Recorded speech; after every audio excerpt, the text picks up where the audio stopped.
The original bill would have required credit monitoring companies like Equifax to offer free credit freezes to all consumers, and to exclude medical debt for 1 year from the credit reports of U.S. veterans. An amended version of the bill, introduced late Wednesday, would also give free credit monitoring to active duty members of the military. A small gesture to the people that serve our country was too much for the Republicans and Equifax, Brown said on the Senate floor Thursday. In exchange for this token benefit, they demanded consumers and service members give up their right to take Equifax to court the next time the company's recklessness exposed sensitive financial data, Brown said.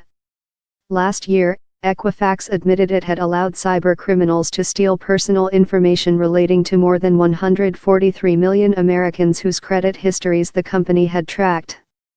Consumer advocates harshly criticized the company for then offering a free credit monitoring service for victims of the breach while initially requiring anyone who signed up to waive their right to join a class action lawsuit against the company. According to Brown's office, service members who benefit from the credit monitoring provisions of the legislation would forfeit the right to sue if they had a later grievance against a credit monitoring company. It takes away from these service members the right to sue, Brown told HuffPost. Everything about this bill is getting worse and worse. Other consumer protections in the bill would require credit reporting companies to let people freeze their credit information for free, and would require the firms to set up a website for doing so. These are crumbs in an otherwise toxic bill, Bart Naylor, a financial policy expert with the consumer advocacy group Public Citizen, said in an interview. The Congressional Budget Office noted in a cost estimate of the bill this week that the credit provisions would have a relatively small impact.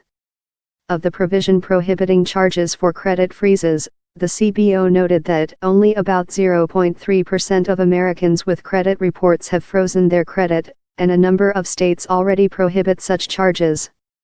Of the provision requiring firms to set up a website for requesting credit freezes, the CBO said that credit reporting agencies already have websites allowing consumers to request security freezes.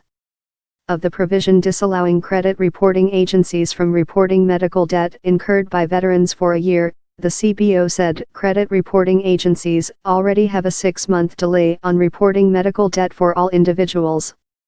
Naylor said it's unfair that medical debt hurts anyone's credit score in the first place.